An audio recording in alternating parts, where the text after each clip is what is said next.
Olá, eu sou Delange Ribeiro, eu sou apresentadora do Delange Cast.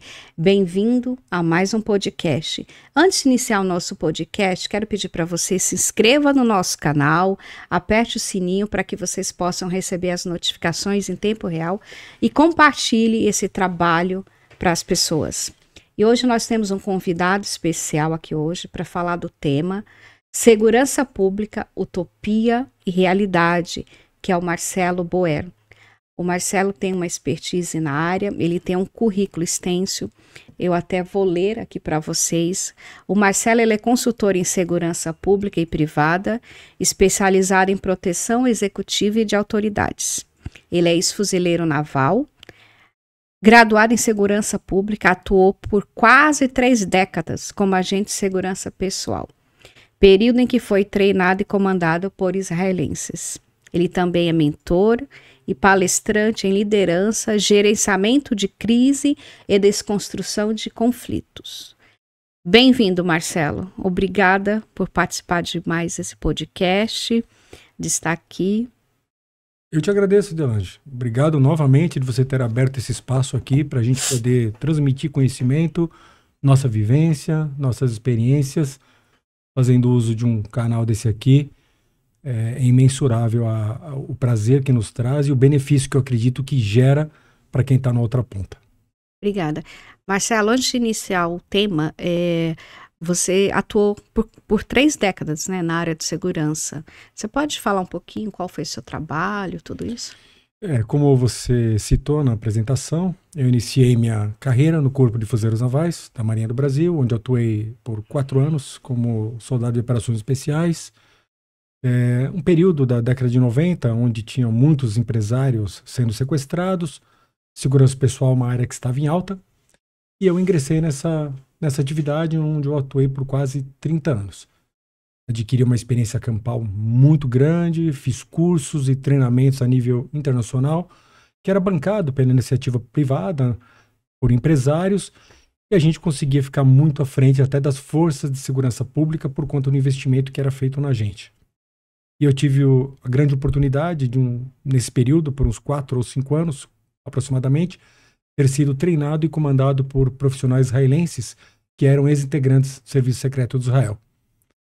Eu costumo dizer que formação acadêmica ela é importante, cursos e treinamentos, mas a experiência de campo é o que traz o diferencial.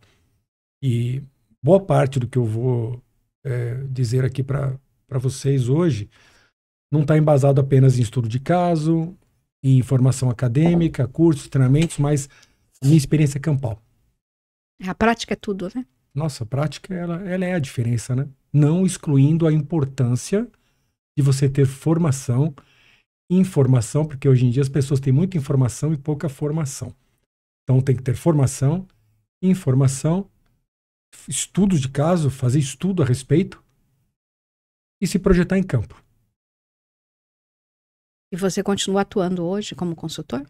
Atuo como consultor de segurança pública, privada, dou mentorias em liderança, gerenciamento de crise, desconstrução de conflito. O interessante é que essa questão da liderança, principalmente na questão de gerenciamento de crise e desconstrução de conflitos, eu faço uso da metodologia do gerenciamento de crise policial. O que é o gerenciamento de crise policial? Aquelas situações que as pessoas veem na TV do tomador de refém. Não é sequestrador, é tomador de refém. Sequestrador a partir do momento que levou a vítima para um cativeiro.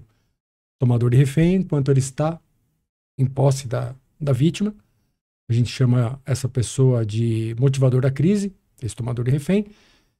Ele começa a fazer exigências e existe uma metodologia por trás aí, que em psicologia, etc., métodos convence o tomador de refém a desistir, se entregar e tudo terminar pacificamente. E eu adaptei toda essa técnica, toda essa metodologia para o mundo corporativo e institucional.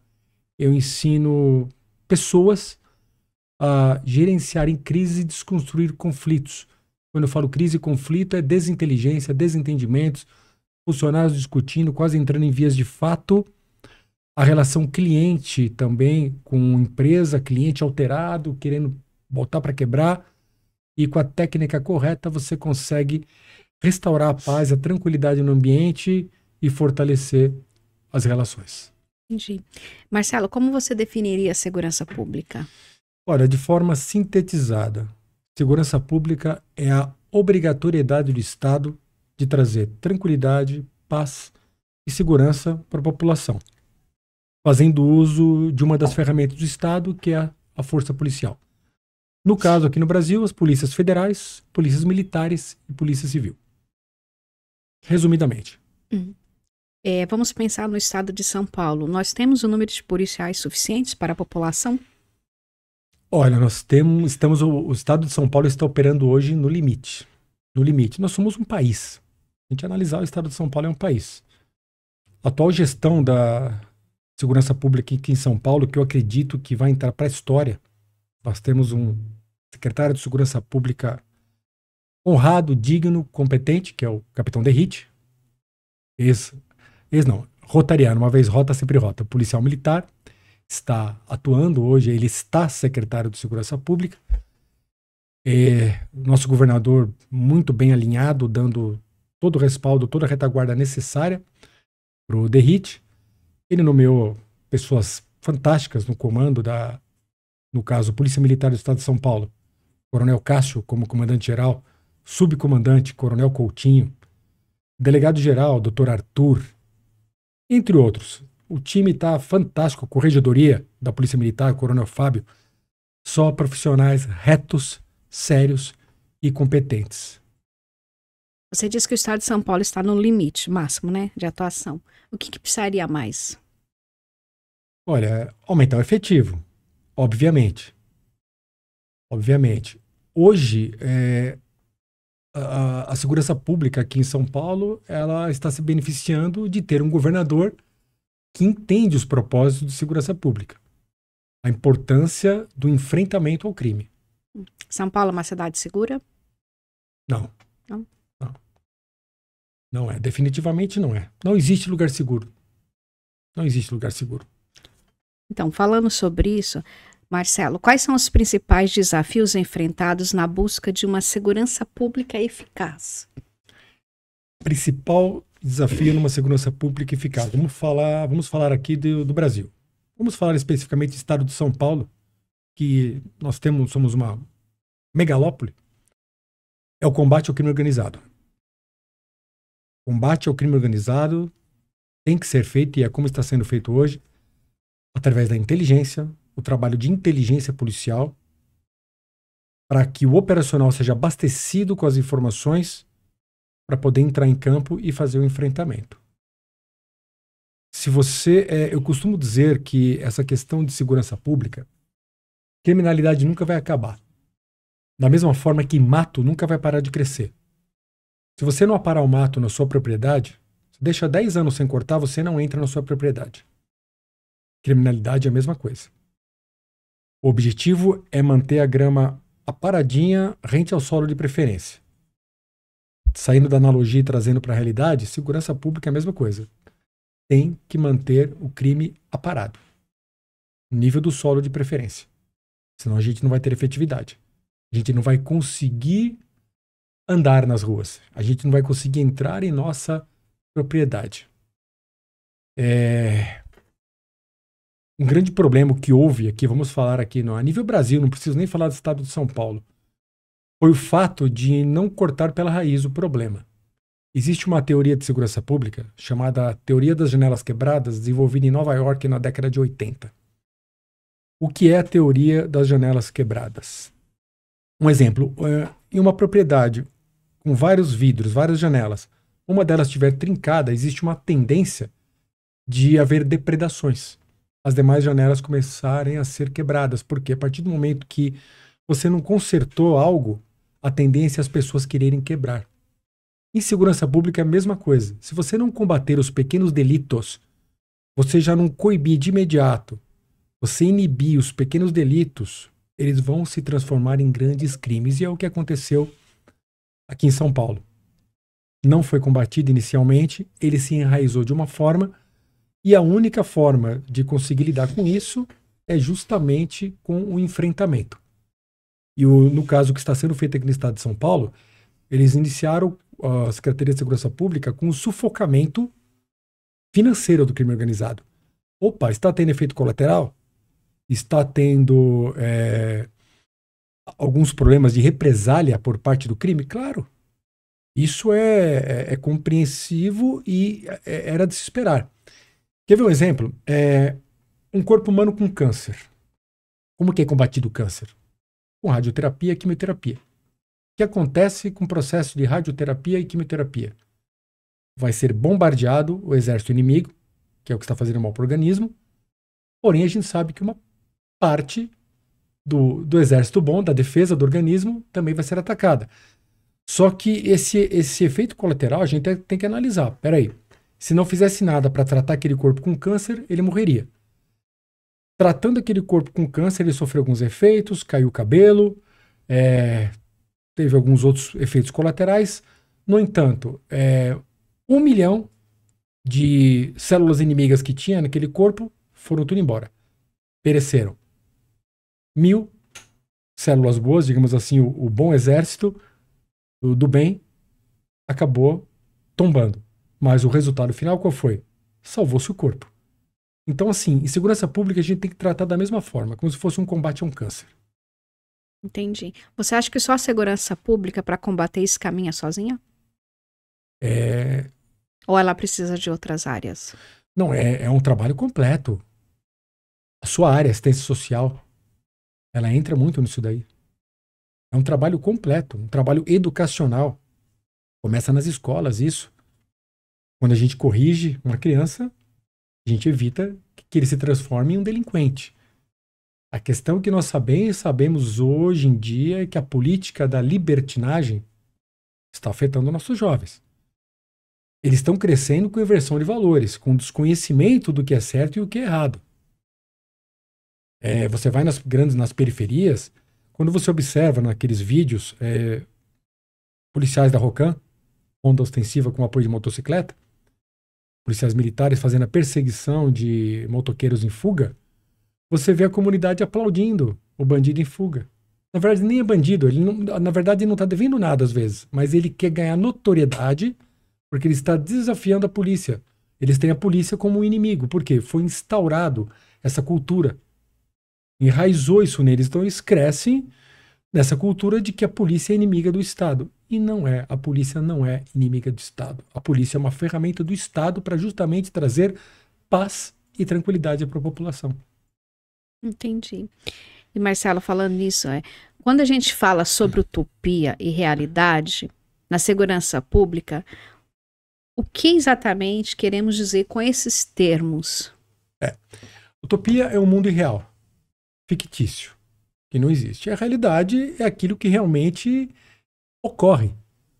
E as pessoas têm um conceito sobre segurança muito errôneo, é utópico. Primeiramente, é importante a população entender o seguinte, que a nossa sociedade ela é composta por lobos, ovelhas e cães pastores. Os lobos são os bandidos, assassinos cruéis e impiedosos. As ovelhas, cidadão de bem, cidadão comum, cidadão produtivo. Os cães pastores são os profissionais de segurança pública, privada, que cuidam do rebanho de ovelhas, protegem o rebanho de ovelhas. Quando a população consegue entender o motivo que o cão pastor, eu estou falando de forma analógica, tá? Fazendo analogia. O cão pastor, ele dita regras. Ele diz por onde a ovelha tem que andar porque ele sabe por onde o lobo ataca. Ele já confrontou com o lobo inúmeras vezes. Então ele dita regra para as ovelhas. E as ovelhas se incomodam porque ninguém gosta de ficar vivendo sobre regras. Mas o cão pastor, ele faz isso, ele dita essas regras para as ovelhas, por onde ela tem que andar, por onde ela tem que passar, justamente para protegê-las do ataque do lobo. A partir do momento que a população compreende o motivo que, vamos lá, uma abordagem policial. Por que o policial chega numa abordagem, você está no carro com a sua família, ele faz aquela abordagem firme, um tanto impactante, porque a princípio ele tem que imaginar que tem lobos dentro daquele carro, bandidos. No andar da abordagem, no decorrer da abordagem, o que acontece? A postura do policial começa a mudar. A postura do policial começa a ser mais branda, tranquila, quando ele identifica que tem ovelhas, Tem bons cidadãos, cidadão comum, cidadão de bem, produtivo dentro daquele carro. Então, quando a população compreende a atuação da segurança pública, que justamente é que nem um pai rígido te conduzindo, dando bronca em você, te repreendendo, é pro teu bem. Então, a polícia, quando aborda de forma firme e dita regras, ó, aguarda aqui, fica aqui, não vai por ali, o objetivo é proteger o cidadão de bem. Marcelo, essa questão da utopia. Qual é o conceito que você acha que a população tem de utopia? E por que a abordagem da polícia ela é diferente nos jardins e nas periferias? A gente não pode negar que a abordagem é diferente. Por quê? Cai naquilo que eu falei inicialmente. A cultura na periferia é de que a polícia é inimiga do Estado. Se o policial chegar de uma forma mais branda, um tanto firme, mas educada, eles vão desmerecer os policiais.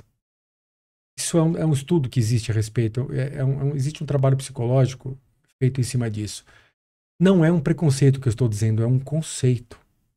Por conta da conduta, da forma que a periferia encara, não é regra, tá? Não estou falando todos os moradores de periferia, mas uma parte. A forma que eles entendem o que é o policial perante a população, que é um inimigo do Estado, se o policial não chegar de forma firme, de uma forma impactante, sabe, com uma linguagem corporal firme, com uma linguagem à altura, eles não vão compreender a abordagem, vão desmerecer os policiais e vão confundir cara de bom com cara de bobo.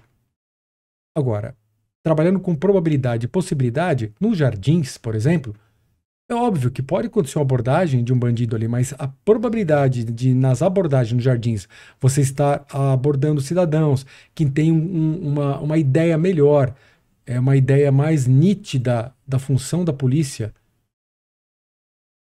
a abordagem pode ser um pouco mais branda, menos contundente, menos firme. Porque ele está compreendendo que o policial com aquela cara de bom não tem cara de bobo. Ele está ali para servir a população e proteger a população. E qual é o conceito que você acha que a população tem de utopia da polícia? Então, na linguagem no entendimento da maioria dos cidadãos, que é um tanto utópico, por exemplo, vou dar um exemplo prático aqui. O cara tá com uma faca, parte para cima de um policial, o policial se obriga a efetuar disparos com arma de fogo. Poxa, mas por que não deu disparo de taser? Taser é aquela arma de eletrochoque. O nome técnico da taser é dispositivo elétrico incapacitante por lançamento de dardos energizados. Quando é acionada a tecla do gatilho da taser, dardos energizados são lançados e tem que ficar fixados dois no corpo humano. No entanto, primeiro, a taser você precisa, para ter uma eficiência bacana, você efetuar o disparo a 3 metros.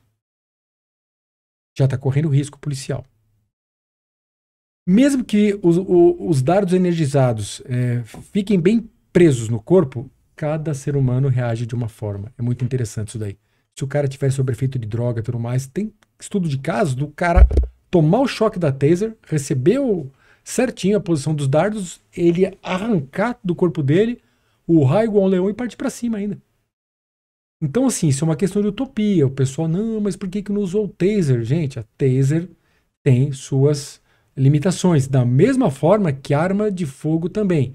Inúmeros estudos de caso do cara com uma faca, uma pessoa sem preparo físico, se ela estiver a 5 metros de um policial, ele, em 2 segundos, menos de 2 segundos, ele consegue já estar em cima do policial esfaqueando ele. Então, olha a rapidez que o policial tem que pensar. E tem estudo de casos comprovados em números, isso comprovado em vídeo, do sujeito com uma arma de fogo na mão, ameaçando uma vítima, ou com uma faca partindo para cima, ele ser alvejado na região do garrafão, que compreende entre o tórax e o abdômen, ele receber 6, 7 tiros de calibre 9mm, ainda assim ele ter energia suficiente para continuar na direção do policial e esfaquear o policial, levando o policial a óbito. Obviamente que o agressor também vai a óbito. Mas olha o que aconteceu. Um policial morreu. O policial não foi feito. Então, uma outra questão de utopia. existe uma inconsciência em alguns integrantes da nossa população de que acredita que o policial ele tá ali para sofrer consequência, para morrer. Não, de forma alguma. O policial não sai na rua para morrer. De jeito nenhum. Entre um cidadão de bem machucar uma unha que seja, ou um policial machucar uma unha, é preferível que o errante, aquele que está cometendo crime, vá a óbito. Por uma simples questão. Quem decidiu tomar a decisão errada e praticar o mal? O policial ou a outra parte? A outra parte. Então, a outra parte que sofra as consequências. Mas existe uma cultura de que, não, o policial ele é feito para apanhar. O policial é feito para morrer. Não, o policial não é feito para morrer. O policial existe para garantir a ordem, para garantir a paz e a tranquilidade na sociedade. Entendi. Você acha que as polícias estão preparadas nessa questão das abordagens de rua? E quem teria que mudar esse conceito da polícia em questão de abordagem, que a polícia só aborda quem é preto? Como que as polícias teriam que trabalhar com isso? Olha, eu vou te falar na prática com a minha vivência de rua. A nossa polícia, vou falar do estado de São Paulo.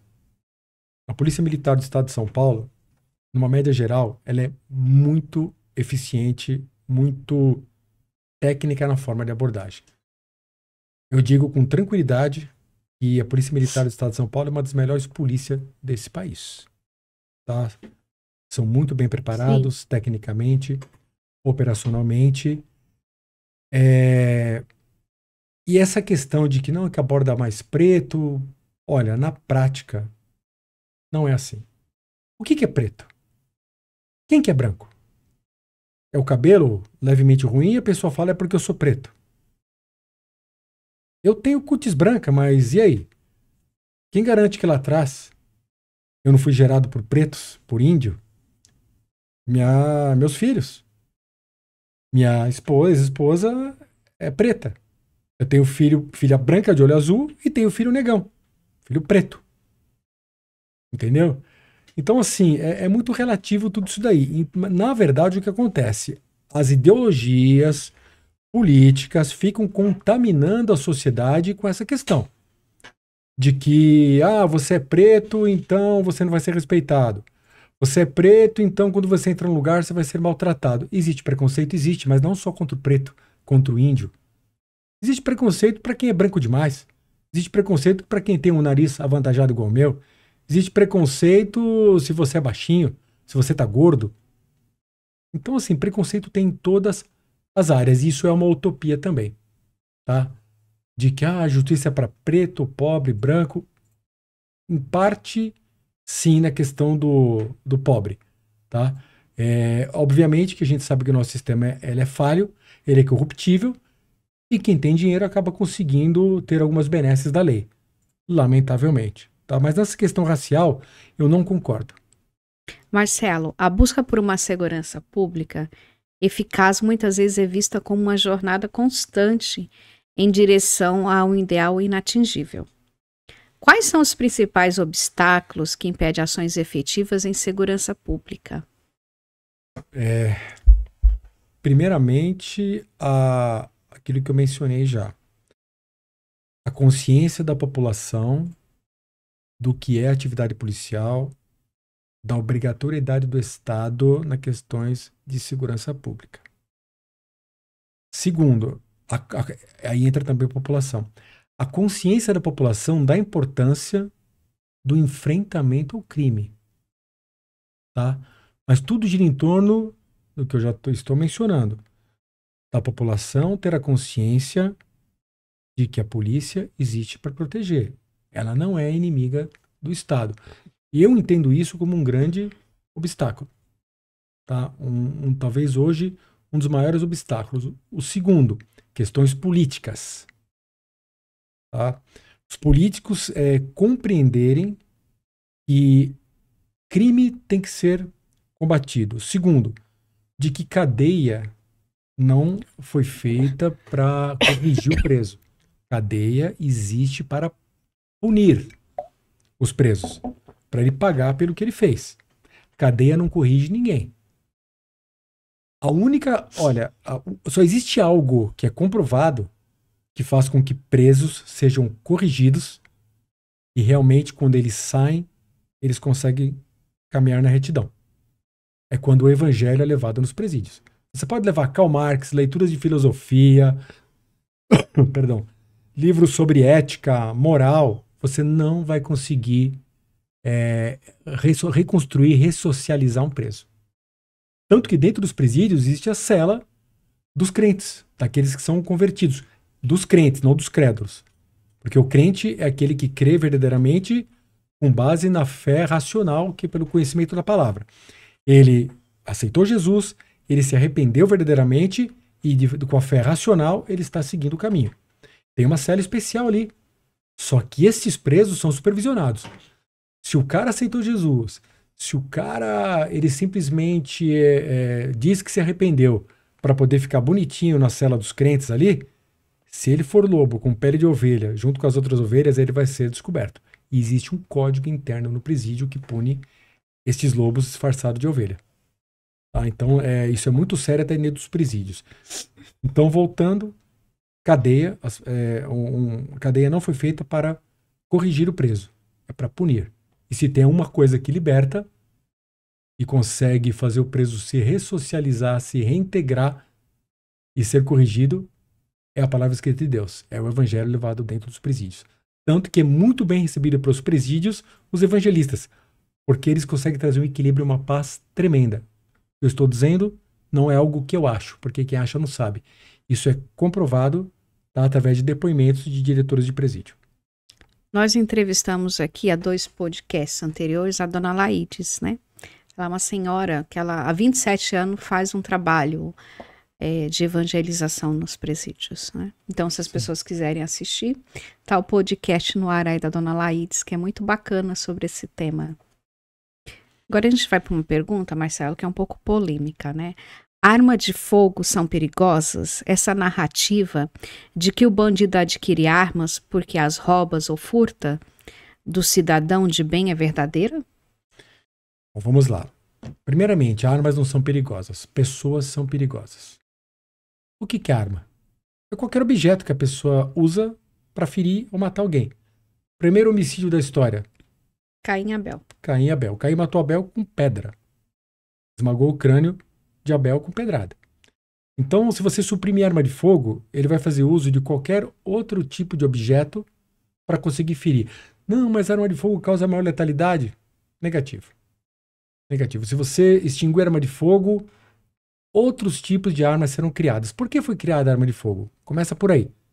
Para se sobrepor sobre armas que já existiam. Pedra, pau, lança, machado, tacape, burduna, funda. Pô, exército de Israel, Davi matou Golias com uma funda. E aquilo tem uma precisão e uma letalidade tremenda. Tem uns vídeos no YouTube mostrando um pessoal que sabe usar a funda.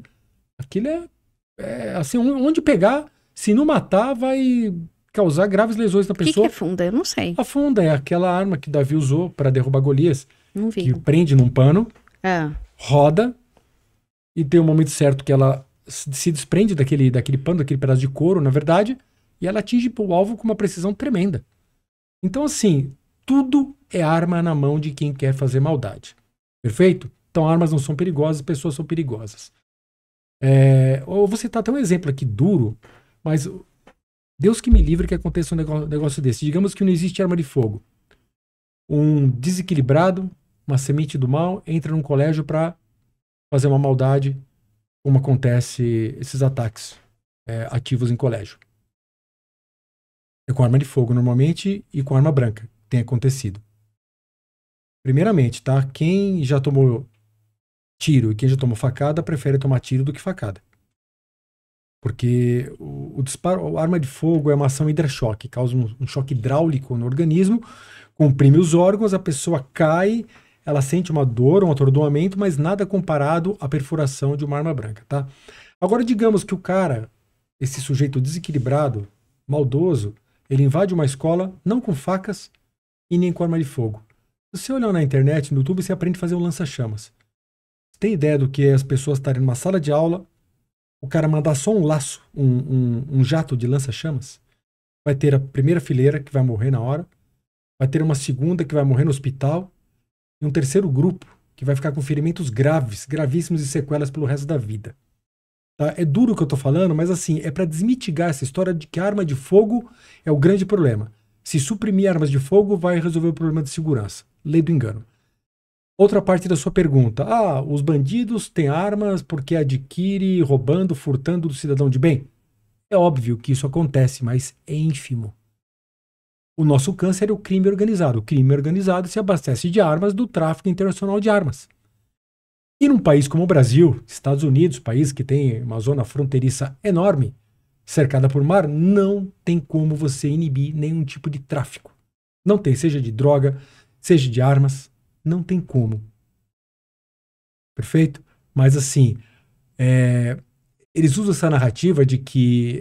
É que assim, aí entra uma ideologia política de que o cidadão de bem não tem que ter arma de fogo. Claro que tem.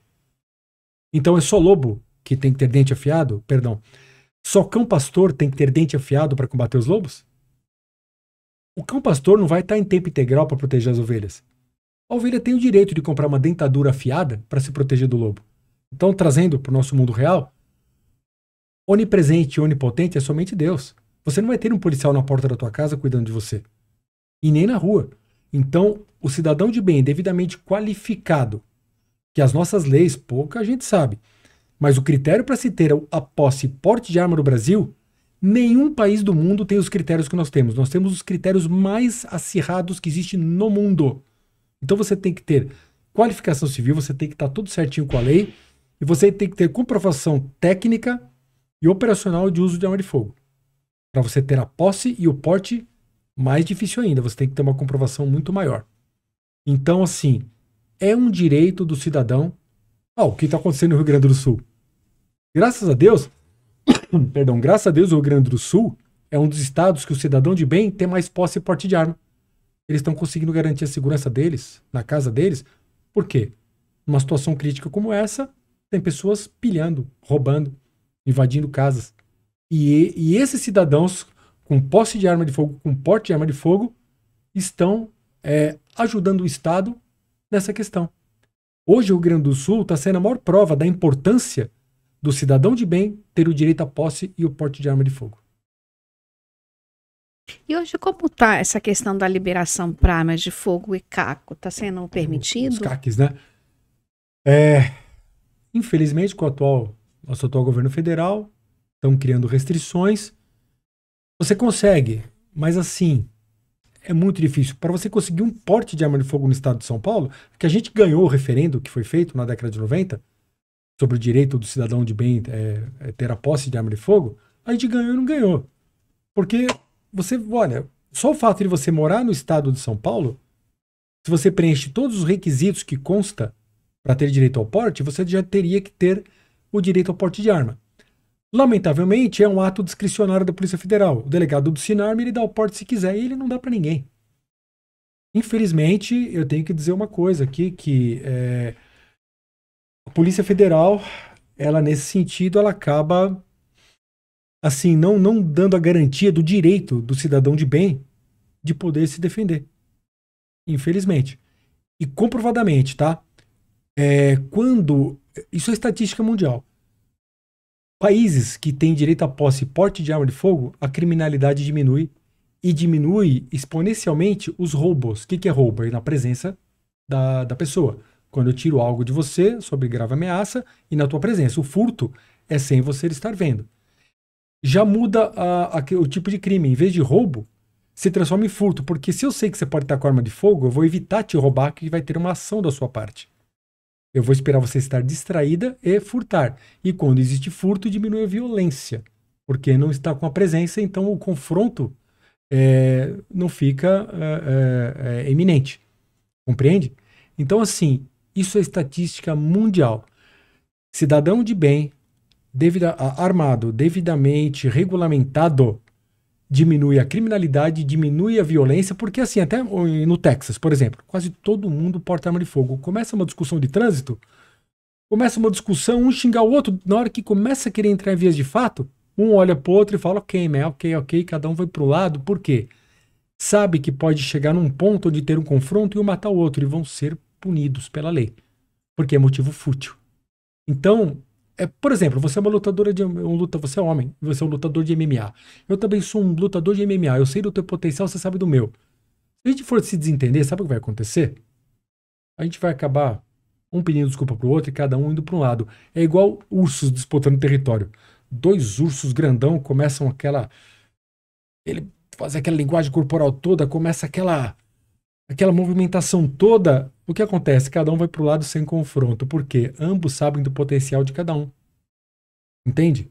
Agora, se o bandido sabe que você não vai reagir, que você não tem nem como, que ele sabe que tá todo mundo sem arma, ele vai ficar cada vez mais folgado, e é o que a gente vê em inúmeros vídeos no YouTube. O bandido chega numa displicência para te roubar, porque ele faz uma vez, faz duas, três, e vê todo mundo apavorado e vê que não tem reação, não tem uma ação contrária, ele vai ficando cada vez mais folgado e mais abusado.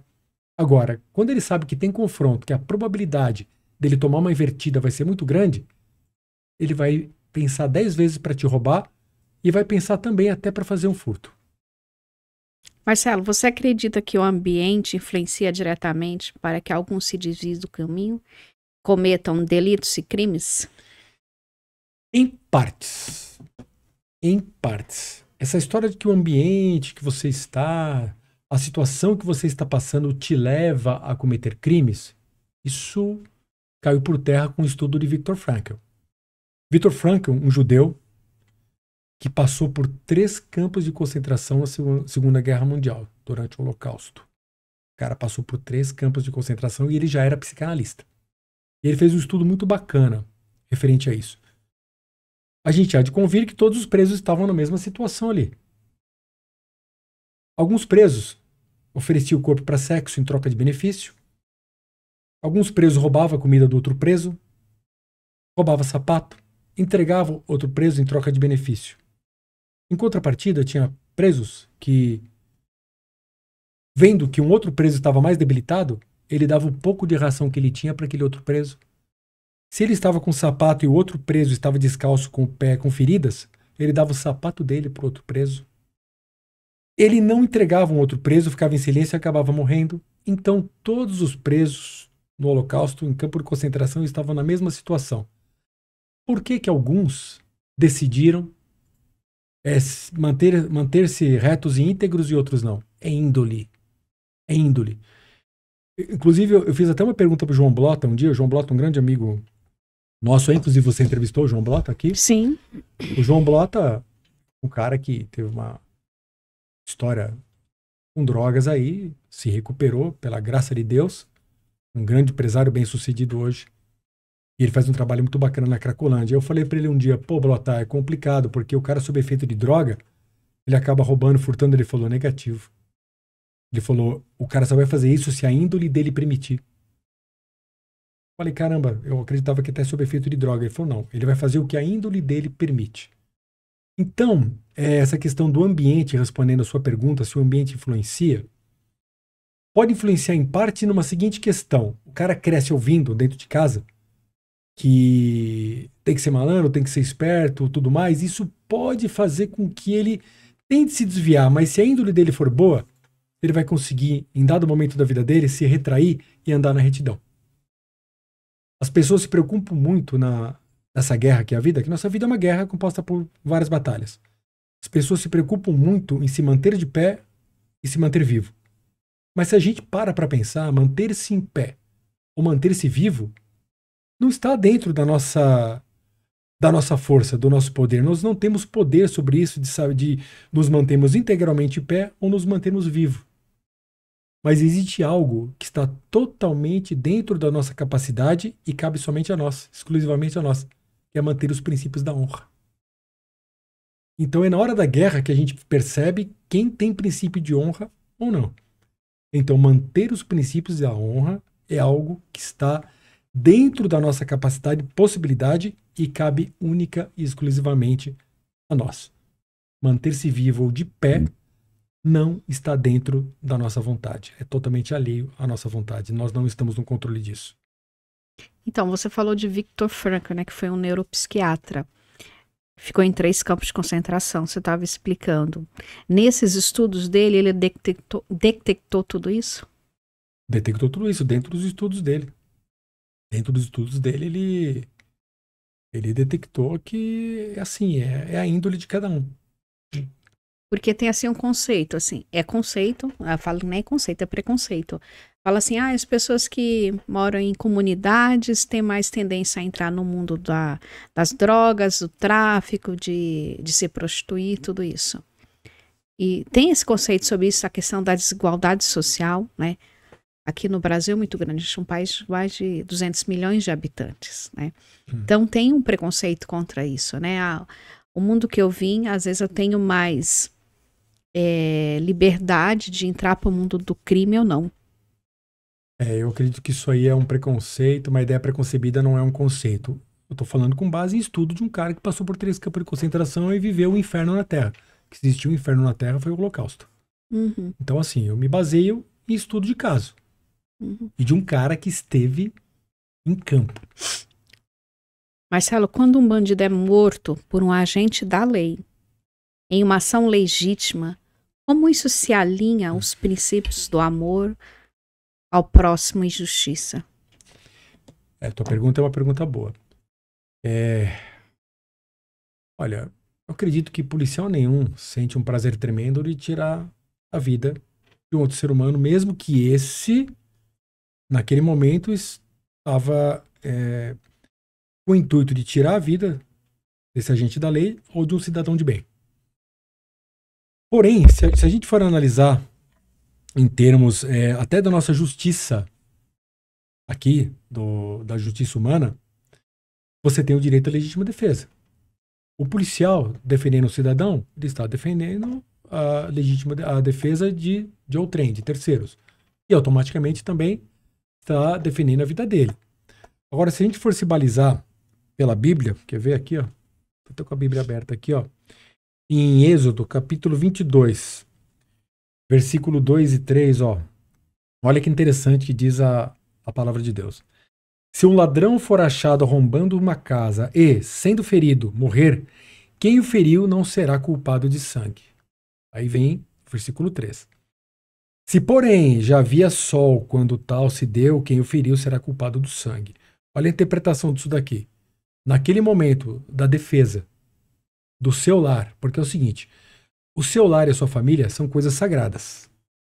Porque o lar é onde abriga a sua família. E a célula representativa de Deus aqui nesse mundo terreno é família.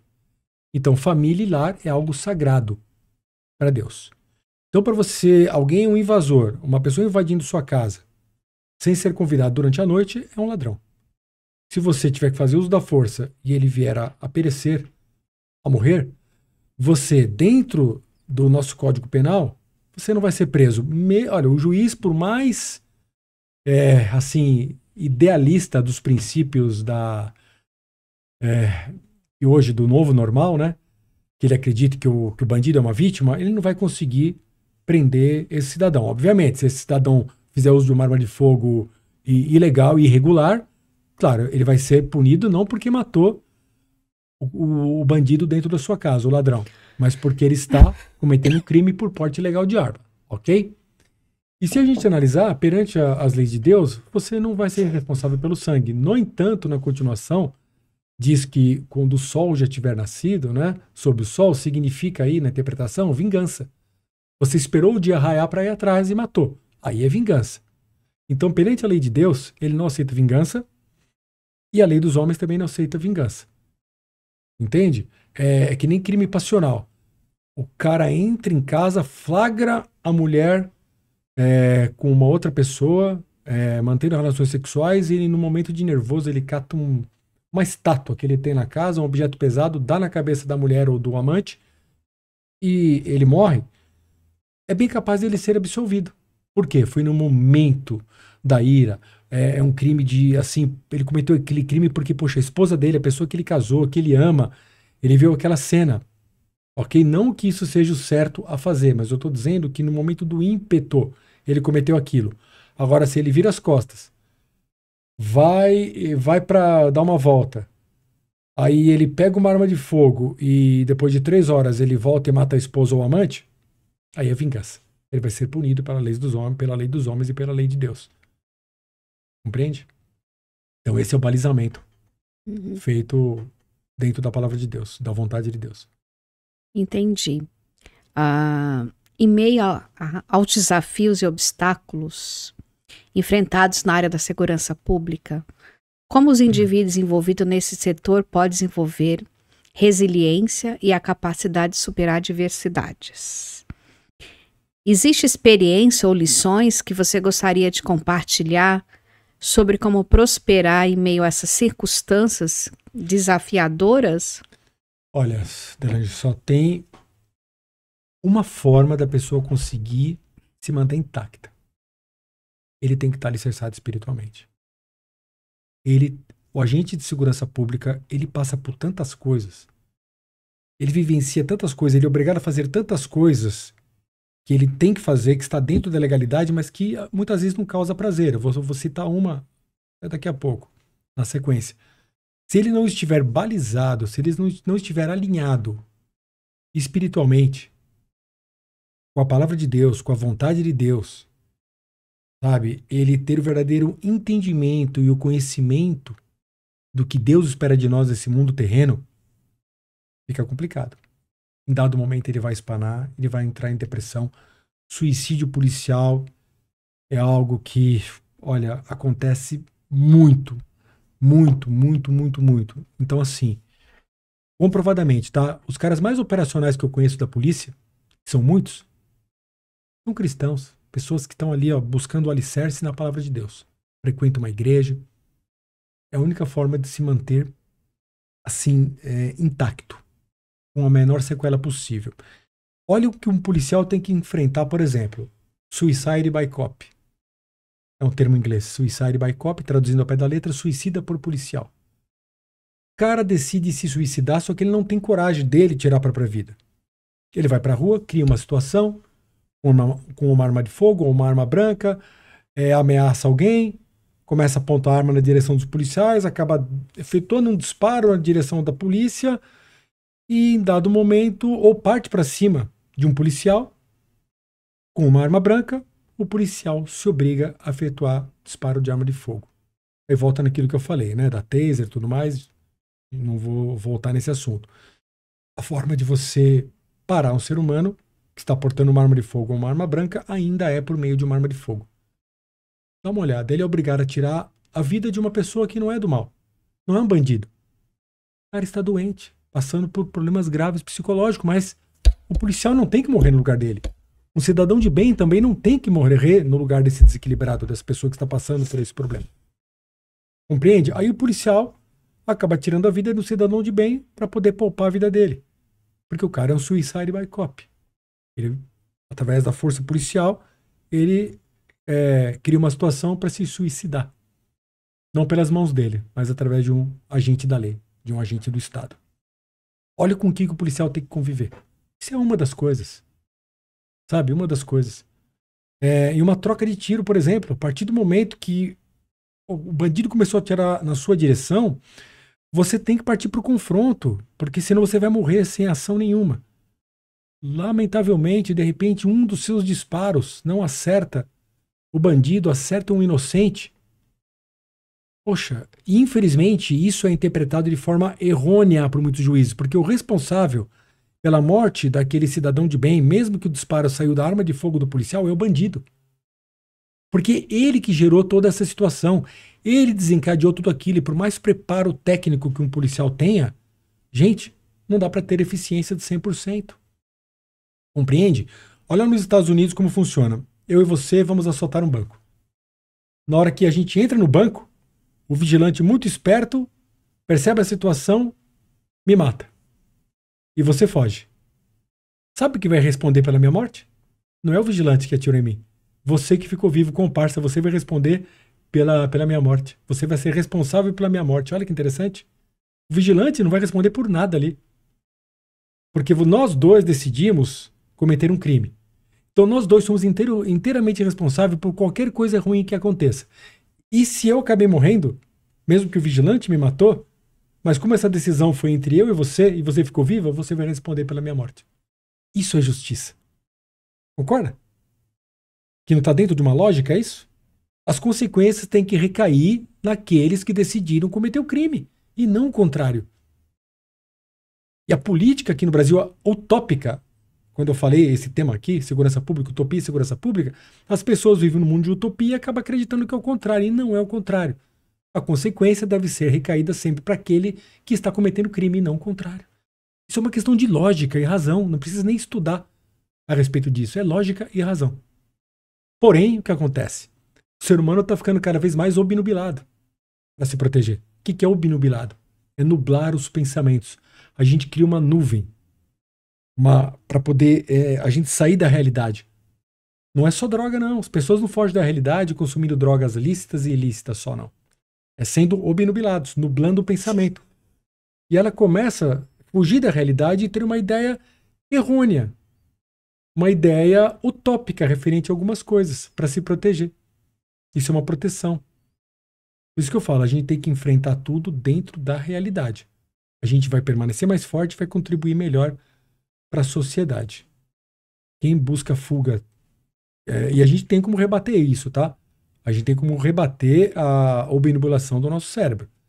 É a gente não ter medo e se enquadrar. Não, peraí, a lógica e a razão está dentro disso daqui, eu vou me manter dentro da lucidez. Inclusive, até a própria ignorância, ela é uma blindagem. Você sabia que a ignorância é uma bênção na vida de muitas pessoas. A pessoa ignorância que não tem noção do perigo da realidade, ela não sofre. Ela só vai sofrer no final, na hora que acontecer a desgraça na vida dela. Nós que vivemos dentro da realidade e não vivemos na utopia, a gente sofre constantemente. Porém, pessoas que vivem na realidade é que conduzem esse mundo. É que conseguem equilibrar esse mundo. Porque as pessoas que vivem na utopia, as pessoas obnubiladas que vivem, são dependentes químicos para fugir da realidade, não estão conseguindo colaborar com a sociedade. Isso é fato. Duro, né? Mas é a realidade. Eu não vim aqui para falar o que as pessoas querem ouvir, mas o que elas têm que ouvir. Por isso que o tema é utopia e realidade. Eu estou trazendo a realidade para as pessoas. Sim. Eu queria te agradecer, chegando aos minutos finais de você estar aqui. Eu queria te fazer uma pergunta, Marcelo, né? De tudo isso que você falou, uma coisa mais leve, né? Com quem você gostaria de ter 5 minutos? Quem gostaria de ter 5 minutos? Olha, não vem ninguém na minha cabeça de alguém que gostaria de ter 5 minutos para talvez falar algumas coisas, me retratar. Desse mal eu não vou morrer. Uhum. Eu, em vida, para todas as pessoas que partiram, que eu convivi, eu fiz o que podia e sempre falei o que podia. Desse mal eu não vou morrer. Eu não deixo passar nada. Eu falo para as pessoas que eu amo, em público, não tenho problema nenhum de declarar amor em público, para um amigo, uma amiga, uma pessoa, pedir perdão em público, como eu já fiz, nenhuma, nem duas, nem três, inúmeras vezes. Então eu não consigo te dizer se teria alguém que eu queria ter 5 minutos para poder falar algo, porque fica até como exemplo, gente. Façam em vida tudo que vocês podem. Não tenham medo de fazer o certo, não tenham medo de lutar, não tenham medo de fazer uso da força se for necessário por uma causa justa, uma causa nobre, em prol da sociedade, em prol da sua vida, da vida da sua família, mas não percam a oportunidade de falar para as pessoas, eu te amo, de falar, olha, 1000 perdões, me desculpe pelo que eu fiz, eu estava errado. Mesmo que você cometeu esse erro diante de inúmeras pessoas, na frente daquelas inúmeras pessoas também você se retrate com essa pessoa, peça perdão. Isso não é fraqueza, é força, firmeza e nobreza. Obrigada. Você gostaria de falar alguma coisa que você acha que faltou, você queria complementar? Olha para a câmera e fala. O que eu poderia complementar? Vamos lá. Falei muito da atividade policial aqui. Pessoal, enquanto a gente está dormindo, enquanto nós estamos descansando em nossas casas, tem pessoas que foram treinadas, capacitadas para garantir esse nosso sossego. São os profissionais de segurança pública. Eles estão trabalhando no Natal, no Ano Novo, Dia das Mães, Dia dos Pais, dia de chuva, debaixo de sol, para proteger a sociedade. Sempre que vocês verem um policial, lembre que ele é um ser humano, que ele tem família, que ele tem pai, que ele tem mãe, pode ter filhos também, tem esposa, que são seres humanos que têm sentimentos como nós. Valorizem os nossos profissionais de segurança pública. Sempre que puder, quando passar por um deles, diga: parabéns, você é muito importante. Eu reconheço o seu trabalho.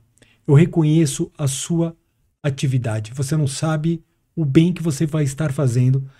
A gente não vive só de dinheiro. A gente vive de reconhecimento. E policiais, quando são reconhecidos pelo trabalho que eles desempenham, vocês não têm ideia de como isso é gratificante na vida deles. Você vai ver policiais de olhos marejados quando você, sinceramente, do fundo do seu coração, você fizer este agradecimento e reconhecimento para um deles. É isso. Muito bom. Obrigada, Marcelo. Eu agradeço, Delange, pela oportunidade. Obrigado de verdade, viu? É isso aí. Foi mais um podcast. Se inscreva no nosso canal, compartilhe e não deixe de comentar. Até o próximo. Obrigada.